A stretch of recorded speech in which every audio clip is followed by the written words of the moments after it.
Yang pertama yang harus kami sampaikan bahwa kami berterima kasih atas atensi dari teman-teman media, tetapi tentu kami berharap dengan kami memberikan keterangan ini, maka teman-teman media bisa memberitakan masalah ini secara berimbang.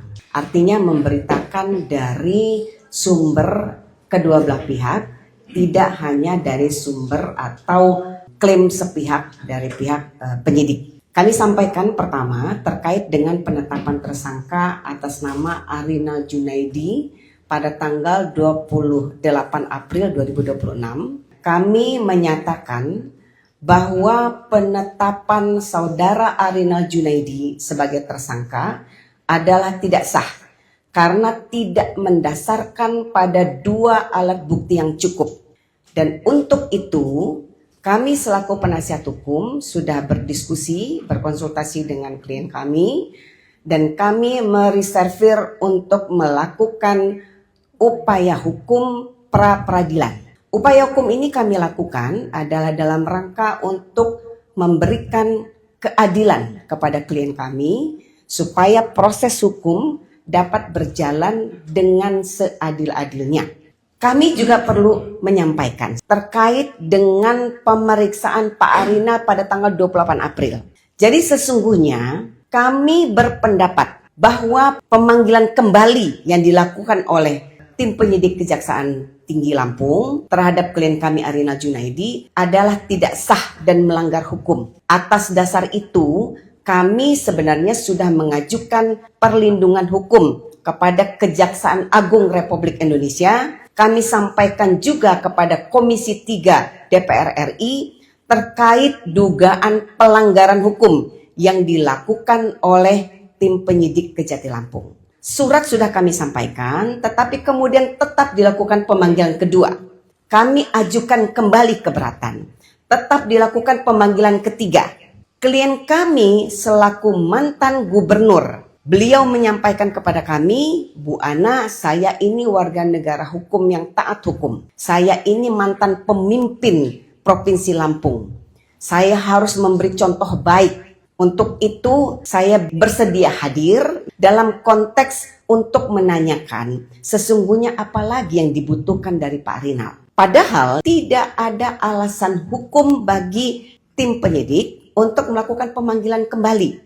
Karena kasus ini berkasnya sudah sempurna, berkas ini sudah lengkap dan sudah dilimpahkan ke Pengadilan Negeri Tanjung Karang. Dan perkara ini sedang disidangkan. Dalam proses pemeriksaan di persidangan pun sedang dalam tahap pemeriksaan saksi-saksi. Bahkan klien kami termasuk dalam daftar saksi yang akan diperiksa di persidangan Pengadilan Negeri Tanjung Karang. Tetapi belum diperiksa di Pengadilan Negeri Tanjung Karang, klien kami dipanggil kembali. Padahal kewenangan pemeriksaan sudah beralih di Pengadilan Negeri Tanjung Karang. Jadi sesungguhnya kalau memang penyidik ingin menggali lebih banyak lagi, ingin mengkonfirmasi fakta-fakta hukum yang baru, maka itu seharusnya sudah selayaknya dilakukan di dalam proses pemeriksaan persidangan di Pengadilan Negeri Tanjung Karang. Karena klien kami memang masuk dalam daftar. Jadi sebenarnya tinggal dipanggil sebagai saksi di persidangan, ditanya apa yang akan ditanya lagi, apa yang akan digali kembali. Bukan ditarik mundur lagi, diperiksa di tingkat kejaksaan. Nah itu kami harus sampaikan. Tapi kemudian ya, itikat baik klien kami untuk hadir hari itu, lalu kami bersedia klien kami untuk mengkonfirmasi ulang beberapa hal. Setelah maghrib ditetapkan sebagai tersangka dan langsung ditahan. Nah, atas dasar itu kemudian kami sudah mengambil keputusan ya untuk mengajukan permohonan pra-peradilan di Pengadilan Negeri Tanjung Karang. Nah, terkait dengan kasus posisi, saya juga harus jelaskan secara terang benderang supaya teman-teman media bisa memberitakan ini dengan utuh. Supaya masyarakat juga jadi tahu sesungguhnya apa sih persoalan dari dugaan kasus tindak pidana korupsi di tubuh LEB. Saya harus jelaskan bahwa yang dimaksud dalam perkara dugaan tindak pidana korupsi pengelolaan dana PI 10% pada PT LEB adalah bermula terkait dengan penerimaan dana 17 juta dolar. 17 juta dolar itu yang selalu seakan-akan diberitakan di headline terjadi korupsi sebesar 17 juta dolar. Ini harus diluruskan. Dana 17 juta dolar itu ada dana yang diterima, dana PI. Lalu kemana dana itu harus diberitahu dengan jelas. Ini kita punya laporan keuangannya, kita punya rinciannya semua ya. Dana 17 dolar itu saya beritahukan itu diterima secara bertahap. 2 kali penerimaan. Jadi tidak sekaligus langsung 17 juta dolar. Jadi yang pertama itu diterima pada tanggal 21 Juni 2023 sebesar 11 juta 381 sekian dolar. Kemudian yang kedua pada tanggal 14 Juli 2023 sebesar 5 juta 900 sekian dolar. Total adalah 17,286 ribu dolar. Saya harus sampaikan datanya seperti itu. Dan ini bisa dipertanggungjawabkan karena rekodnya semua ada di perbankan. Kemudian pencairan dana ini saya harus sampaikan tidak seperti yang dijelaskan di media. Total adalah 271 miliar rupiah. Tidak seperti itu faktanya. Faktanya pencairan itu terjadi sebanyak 8 kali. Total yang sudah dikonversi dalam rupiah adalah totalnya 15 juta 814 sekian dolar. Itu terekam dalam buku bank. Jelas, ini bukan ngarang, bukan sesuatu yang direkayasa. Kemudian sisanya berapa yang belum dikonversi? 1.471 sekian dolar. Dana itu masih ada di rekening LEB. Jadi uang itu ada, tidak hilang. Nah, dari dana 246 sekian miliar dolar itu, 214,867 miliar rupiah itu disetorkan sebagai dividen dari PT LEB kepada LJU selaku pemegang saham 195 miliar, kemudian 18 miliar sekian kepada BDAM Waiguru. Jadi totalnya ada 214 miliar. Itu uangnya ada, sudah disetor. Dan bahkan saya harus beritahu kepada teman-teman media, dari 195 miliar yang di LJU sudah masuk ke kas daerah 140 miliar. Dan itu dilakukan bukan di periode Pak Arinal Junaidi. Jadi tidak bisa dimintai pertanggungjawaban Pak Arinal, Anda kan karena Anda gubernur uangnya masuk ke Anda. Tidak, itu masuk di masa periode PJ gubernur. Jadi pada saat Pak Arinal Junaidi menjadi gubernur, belum ada pencairan dana dividen. Jadi dana itu waktu Pak Gubernur masih utuh ada di rekening LEB.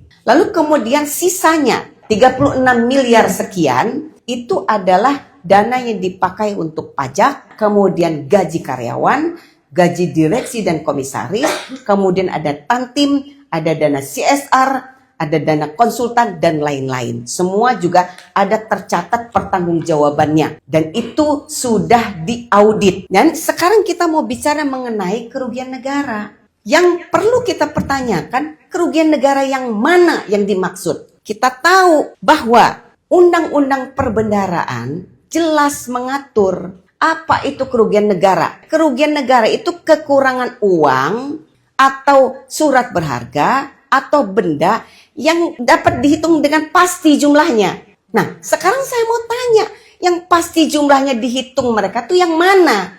Yang dimaksud dengan kerugian negara. Kalau uang itu jelas ada alirannya dan dapat dipertanggungjawabkan secara hukum, lalu kerugian yang mana yang harus kita pertanyakan? Karena kita masih tahu Undang-Undang Tipikor itu mengatur tentang tindak pidana korupsi, hulunya adalah kerugian negara. Kalau tidak ada kerugian negara, lalu apa yang mau diteliti? Apa yang mau diselidiki? Perbuatan melawan hukum yang mana yang harus dipertanggungjawabkan? Karena kerugiannya tidak ada. Ini yang harus teman-teman media tahu dan masyarakat juga tahu. Ini saya sampaikan juga nanti kita akan putar di YouTube secara utuh ya, bahwa ini masalah hukum yang terjadi. Karena yang namanya proses penyidikan itu adalah melakukan serangkaian proses penyidikan agar segala sesuatunya menjadi terang benderang.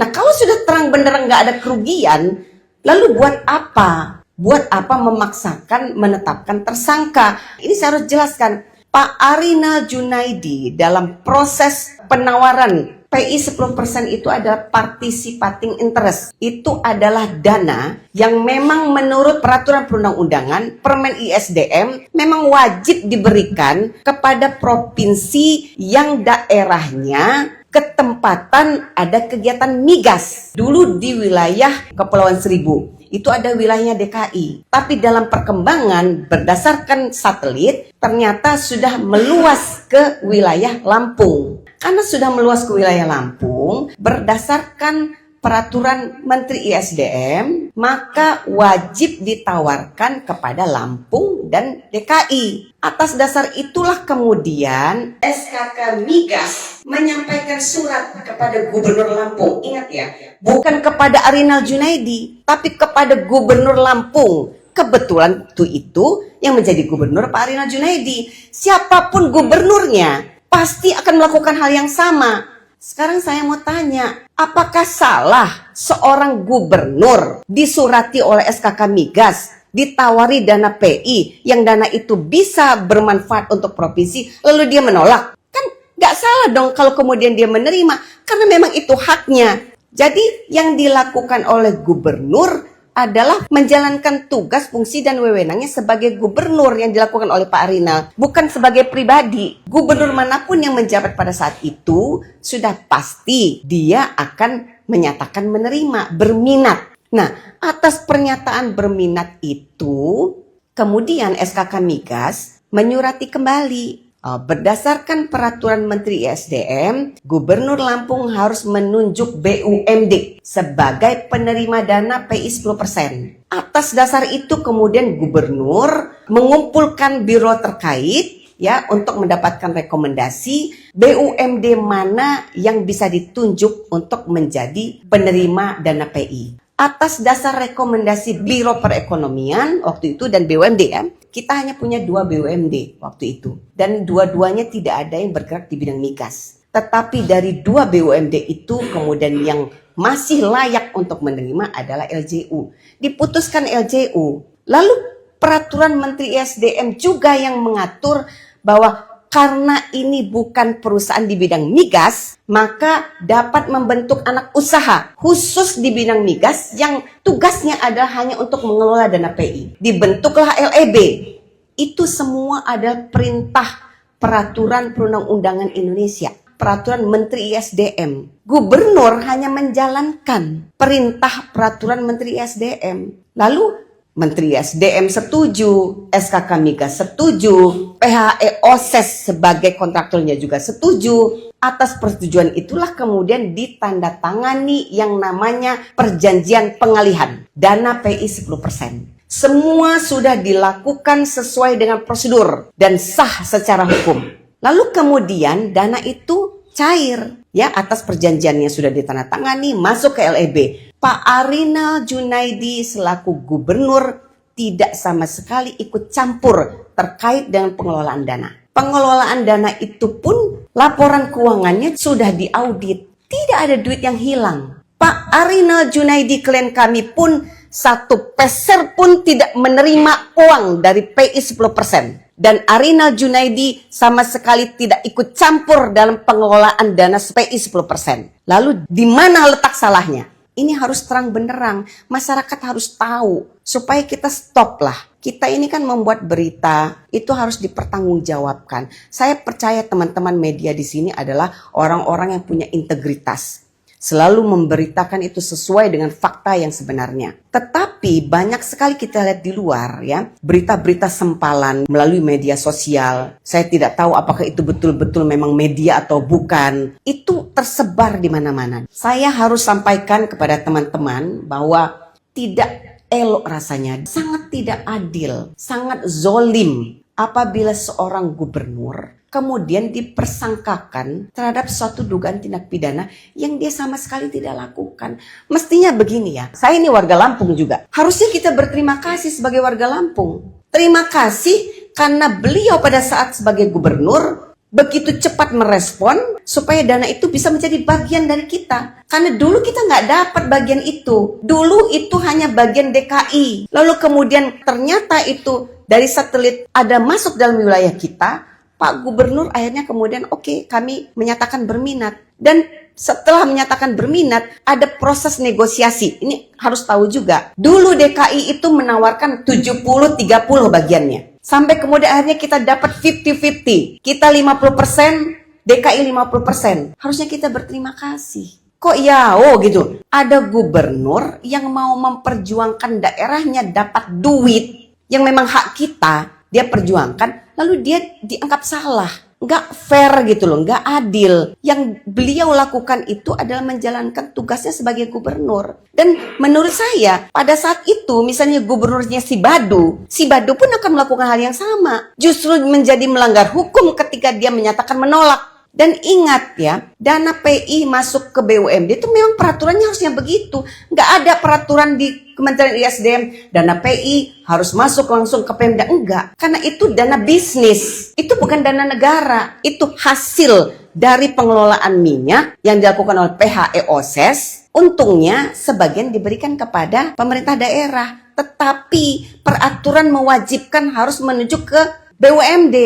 Bukan maunya Pak Arinal. Bukan maunya gubernur, itu maunya peraturan Menteri SDM. Salahkan peraturannya kalau misalnya dianggap itu harusnya tuh langsung ke Pemda. Enggak begitu ceritanya. Kita ini negara hukum. Salah juga kalau beliau kemudian secara asal-asalan memerintahkan uang itu masuk ke Pemda misalnya. Karena peraturan memang mengharuskan demikian adanya prosedurnya. Dan ingat ya, dari dana 17 juta dolar itu yang dipakai untuk operasional, bayar pajak, bayar gaji dan segala macam itu tidak sampai 15%. Dan tidak ada satupun peraturan di Kementerian ISDM yang mewajibkan misalnya hanya boleh sekian persen. Yang melarang lebih dari sekian persen. Tidak ada. Tapi logikanya dalam bisnis, ketika ada uang masuk 100%, lalu operasional dipakai tidak lebih dari 15%, justru kita berterima kasih. Dan ingat, penerima dana PI itu bukan hanya Lampung. Di waktu yang bersamaan, yang 10% yang ini saja, itu bagi dua, Lampung dan DKI. DKI itu namanya Jakpro yang menerima. Mereka pun ada dana operasional. Lah, kalau Jakpro saja tidak dipersoalkan, kenapa LEB dipersoalkan? Kan aneh. Persoalkan aja semua. Gitu loh. Ganti dong peraturannya. Kalau memang maunya uang PI 10% itu masuk langsung ke pemerintah daerah. Nah, itu nanti kita akan bicara sendiri. Apa itu namanya kerugian negara? Kerugian negara itu berasal dari uang negara hilang. Kurangnya uang negara. Kurang yang mana? Uang negara yang mana? Harus jelas. Ya, jangan sampai kita justru menjadi pihak yang memvonis seseorang sebelum dia dinyatakan betul-betul bersalah. Itu yang kami sampaikan terkait dengan keberadaan klien kami. Sudah pasti kami selaku penasihat hukum akan terus melakukan upaya-upaya maksimal demi menjamin adanya penegakan hukum yang adil terhadap klien kami. Dan kami juga mengajak para media dan seluruh masyarakat Lampung atau seluruh masyarakat Indonesia yang merasa perlu sekali untuk melakukan penegakan hukum di Indonesia dengan baik. Apalagi kita punya KUHP dan KUHAP yang baru. Mari kita kawal bersama kasus ini. Kita semua punya kepentingan supaya prosesnya betul-betul dijalankan secara transparan dan memenuhi rasa keadilan bagi semua pihak. Saya kira itu yang saya sampaikan kepada teman-teman media dan kepada seluruh masyarakat Indonesia yang menonton. Terima kasih. Apapun yang akan terjadi besok, kami tentu tetap berprinsip ya bahwa kebenaran harus betul-betul diungkap dengan sebenar-benarnya. Kebenaran harus betul-betul diperjuangkan demi ada keadilan bagi semua pihak. Saya kira itu. Terima kasih atas kehadiran teman-teman media. Kalau mau ada yang bertanya, boleh, saya persilahkan. Langsung mulai. Mbak, izin tadi ada kami tadi kan ingin paparannya, penyampaiannya. Ada beberapa pertanyaan yang ingin aku tanyakan. Mungkin pertama tadi kita menyebut bahwa penetapan status tersangka kemudian penahanan terhadap klien kita itu tidak sah atau mungkin cacat hukum. Mungkin bisa dipertegas, Mbak. Dari pandangan kita itu apa sih yang membuat penetapan tersebut tidak sah? Apakah ada proses penyidikan yang ditangani atau seperti apa? Kemudian yang kedua tadi disebutkan, kalau aku tarik kesimpulan bahwa dalam perkara ini tidak ada terjadinya kerugian negara. Apa itu dari pihak kita menganggap proses perkara yang menjerat Pak Arinal ini ada dugaan kriminalisasinya atau seperti apa? Terima kasih, Pak. Terima kasih, Bu. Assalamualaikum warahmatullahi wabarakatuh. Baik, saya ulangi lagi terkait dengan penetapan tersangka. Di awal saya sudah sampaikan bahwa kami berkesimpulan, ya, berpendapat penetapan tersangka terhadap klien kami Arinal Junaidi adalah tidak sah karena tidak mendasarkan pada 2 alat bukti yang cukup. Itu alasan kami. Ya, kemudian terkait dengan pertanyaan apakah kasus ini ada kriminalisasi? Silahkan teman-teman media menyimpulkan sendiri apakah ini ada kriminalisasi atau enggak. Tapi menurut kami ini kasus sangat amat dipaksakan. Karena dari awal klien kami melakukan pemeriksaan, ya mereka sudah melakukan pemeriksaan 2 kali, tidak sama sekali ditemukan adanya unsur perbuatan melawan hukum klien kami. Lalu kemudian atas dasar itu mereka menyatakan berkas lengkap. Berkas kemudian dilimpahkan ke Pengadilan Negeri Tanjung Karang. Dan JPU sudah membacakan dakwaan, proses pemeriksaan di persidangan sedang berjalan. Kenapa kemudian ditarik mundur? Kalau memang ada sesuatu yang akan digali lebih dalam, harusnya dilakukan di tingkat pemeriksaan Pengadilan Negeri Tanjung Karang. Ada apa fakta baru, dikonfirmasi ulang, panggil saksinya, tanya, gali di situ selengkap-lengkapnya. Saya kira itu. Ada pertanyaan yang lain? Ya, kami sedang merumuskan, insya Allah secepatnya. Kan sudah membaca persidangan juga ya. Kejaksaan itu melakukan audit kerugian negaranya apa sih, Pak? BPK, Polisi Independen atau seperti apa? Dan dari kacamata kita gimana? Sampai hari ini Kejaksaan Tinggi, ya JPU, belum menghadirkan kerugian negara yang mana, berapa, dan siapa yang menyatakan itu. Tetapi perlu saya ingatkan bahwa yang berhak menyatakan atau menghitung kerugian negara adalah lembaga yang memang berdasarkan undang-undang diberikan kewenangan secara absolut adalah Badan Pemeriksa Keuangan. Bu, kalau kita bahasa tersangka ini dari kata 8 Bu, soal barang bukti yang disita sama Kejaksaan Tinggi yang milik Pak Arinal. Ya, nah terkait dengan penggeledahan dan penyitaan, ya, kami pada saat itu sudah meminta perlindungan hukum ke Kejaksaan Agung Republik Indonesia terkait dengan penggeledahan dan penyitaan. Karena penggeledahan dan penyitaan itu tidak sah. 1, tidak ada izin pengadilan negeri. 2, klien kami itu digeledah dalam posisi diperiksa sebagai saksi saja belum. Dan dalam rangkaian penyidikan itu belum ada yang namanya tersangka. Jadi terkesan tuh betul-betul dipaksakan. Saya tidak mengerti dasarnya apa. Yang pasti tidak ada izin pengadilan. Dari situ kita bisa melihat, ya, bagaimana proses penyidikan ini dilakukan. Kalau kita bicara penegakan hukum, harusnya lakukanlah sesuai dengan prosedur yang diatur dalam KUHP. Bagaimana mungkin seseorang diperiksa sebagai saksi saja belum, bahkan dalam proses penyidikan belum ditemukan suatu tersangka, tiba-tiba dia didatangi rumahnya, digeledah. Atas dasar apa? Digeledah untuk menyita apa? Apakah mereka kemudian dari penyidikan melihat, oh ada aliran dana? Tidak ada. Sampai hari ini, sampai berkas dilimpahkan ke Pengadilan Negeri, tidak sama sekali ada aliran dana kepada klien kami. Ya, silahkan teman-teman menilai. Kriminalisasi disimpulkan dipaksakan, iya ya, Pak. Ya. Terima kasih, Pak. Bu, kan itu ada pernyataan dari istri Pak Arinal supaya kejaksaan di penyidik khususnya tidak ada tebang pilih. Yang dimaksud tebang pilih ini sebenarnya siapa sih Bu? Apa memang ada pihak-pihak lain menurut klien Ibu? Apa misalnya menyinggung dari periode sebelumnya ada nama Ansori Jausal, ada nama Nuril Hakim? Apa itu Bu yang dimaksud pihak-pihak lain? Itu yang pertama. Itu yang kedua mungkin ingin fokus masalah penyitaan. Ada yang janggal juga yang banyak ditanya kawan-kawan. Waktu Pak Arinal itu mendaftarkan LHKPN-nya, itu kurang lebih 28 miliar lah, kurang lebih 28 miliar sekian. Nah ternyata aset yang disita lebih dari itu 38. Nah, itu aset apa sih Bu bisa lebih itu mungkin tuh yang ini. Ya. Jadi terkait mungkin masalah kerugian negara dan keterlibatan sudah ada di dakwaan ya, sudah ada di dakwaan, sudah dipaparkan peranan Arinal itu, cuman memang di situ masih ditulis saksi walaupun ya sudah lengkap lah saksi Arinal Junaidi bin Haji Mursalin bla bla bla bla bla. Dan kerugian negara pun sudah dihitung oleh dalam hal ini lembaga yang kredibel. Ya.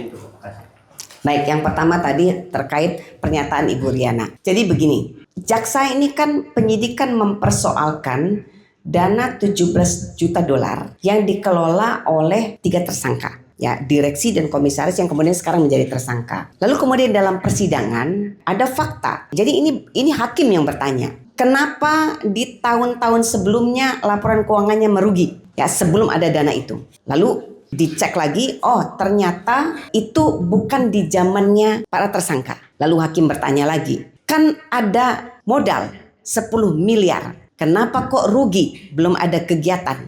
Nah, itu yang dimaksud. Kenapa itu tidak dipertanyakan?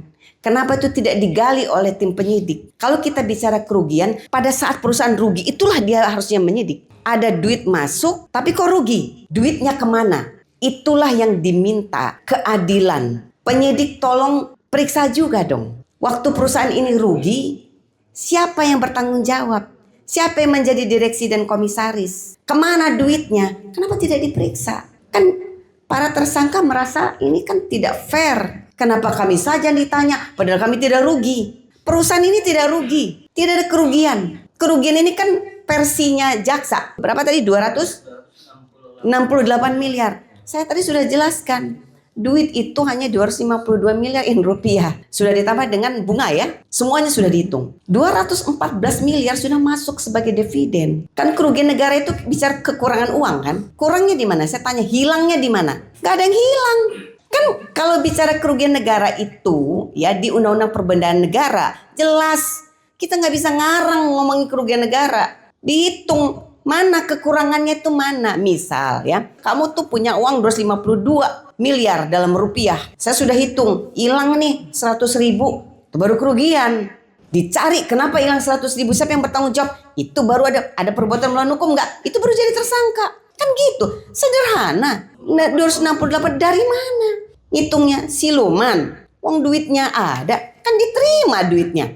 Bahkan daerah sudah menerima. Katanya 140 miliar sekian. Benar diterima atau enggak? Ya tanya sama PJ Gubernur. Karena itu bukan di periodenya klien kami. Dan saya rasa sudah masuk mestinya. Nggak mungkin dong. Karena itu diputus dalam rules. Pasti sudah masuk. Kami sudah sampaikan juga ke Kejaksaan Agung pada waktu itu. Kan ini kan beritanya sangat tendensius. Korupsi 17 juta dolar atau setara dengan 271 miliar. Lalu sudah kami sita Arinal Junaidi 38 miliar. Orang kan melihatnya, oh Arinal Junaidi korupsi 17 juta dolar. Kesannya kan, dia sudah diambil hartanya 38 miliar untuk mempertanggungjawabkan itu. Kesannya kan begitu. Yang dibaca orang kan karena pemberitaannya begitu kan. Faktanya beliau tidak menerima sepeser pun uang itu. Uang itu ada, pertanggungjawabannya utuh ya. Lalu kemudian 38 miliar itu hitungan sepihak. Saya beritahukan ya, itu sertifikat tanah yang katanya banyak sekali itu. Saya sudah cek satu-satu. Itu ada di kampung ujung Tenuk sana yang harganya mungkin sekitar 100 juta. Lalu kemudian mobil. Kesannya kan dia punya berapa? 7 unit mobil mewah. Gak begitu ceritanya. Ada satu mobil Alphard betul. Ya wajar dong gubernur punya Alphard. Ya kan? Lalu kemudian ada mobil dinas. Lalu kemudian ada ambulans. Itu pinjaman. Lalu kemudian ada mobil, karena istri beliau itu kan sakitnya. Jadi ada orang yang berempati menyumbangkan mobil yang ada toiletnya biar beliau itu bisa kencing mudah di jalan. Ada lagi mobil SMK ya. Jadi mobil-mobil yang harganya juga tidak seberapa. Lalu kemudian dihitung seakan-akan 38 miliar. Itu hitungan dari mana? Kami hitung itu tidak sampai 15 miliar. Dan kami sudah minta orang independen untuk menghitung itu, memvaluasi. Kan akhirnya orang, saya lihat di TikTok, weh alangkah enaknya Pak Gop, kamu punya uang 38 miliar. Kan kesian sekali, itu kan zolim. Coba kalau kalian mau lihat datanya ya, hitung aja semua. Dan itu bukan milik Pak Arinal ya. Bukan milik Pak Arinal seluruhnya. Ada tanah-tanah istrinya yang di zaman dia masih sebelum menikah. Bahkan kemudian ada harta-harta Pak Arinal itu sebelum dia menjadi sekda malah. Itu juga dicek tuh. Kita sudah bikin list semuanya. Jadi daftar aset yang disita itu beliau dapatkan jauh sebelum menjadi gubernur. Apa adil? Kemudian itu disita secara sewenang-wenang. Seakan-akan dia maling duit, gua ambil dulu barang lo ya, buat bayar uang yang lo maling. Kan gitu. Kan kenyataannya nggak begitu. Terus duit itu juga ada pertanggungjawabannya jelas. Gak ada yang hilang. Supaya terang benderang gitu loh. Lalu yang ketiga tadi. Kita tanyakan nggak, Bu? Mekanisme penghitungan kerugian negara itu seperti apa sih? Maka bisa ketemu 268,7. Nah, Anda tanya kepada tim penyidik. Kan aneh, logikanya mana? Kan menghitung itu kan harus ada dasarnya kan? Kenapa dikatakan kerugian negara? Kerugian negara itu kekurangan uang. Misalnya ada peraturan nih, misalnya dana PI 10% itu misalnya minimum harus masuk ke pendapatan asli daerah 50% misalnya. Ternyata masuk ke pendapatan asli daerah hanya 10% misalnya. Loh, itu baru kurang. Kan nggak begitu ceritanya. Bahkan dana operasionalnya saja tidak sampai dari 15%. Kan kita bisa menghitung sendiri. Tadi saya sudah sebutkan angka-angkanya kan. Dan angka-angka itu real. Semua sudah di-store.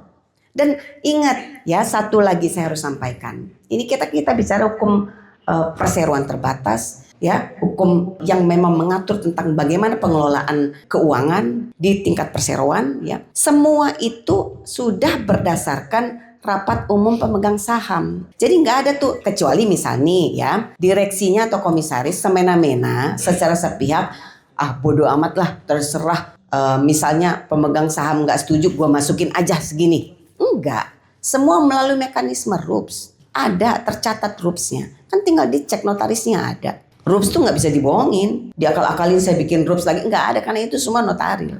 Gitu. Jadi RUPS-nya ada, jelas. Orang-orang yang melakukan RUPS juga masih hidup, boleh ditanya untuk mempertanggungjawabkan itu.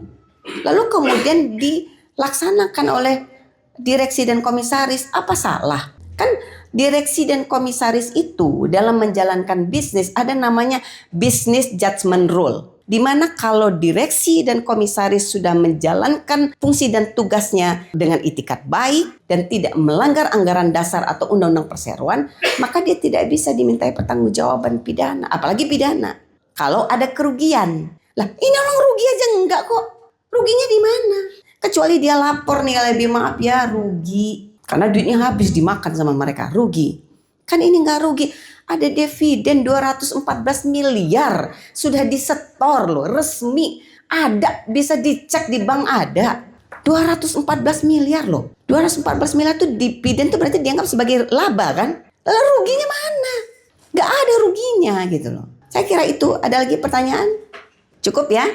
Oke, saya terima kasih teman-teman media. Sekali lagi saya berharap kita sama-sama mengawal proses penegakan hukum kasus ini supaya berjalan dengan transparan dan ada keadilan bagi semua pihak, khususnya bagi 4 sekarang tersangka ya, bagi klien kami Pak Arinal Junaidi dan bagi 3 tersangka yang lainnya ya. Terima kasih. Billahi taufiq wal hidayah. Wassalamualaikum warahmatullahi wabarakatuh.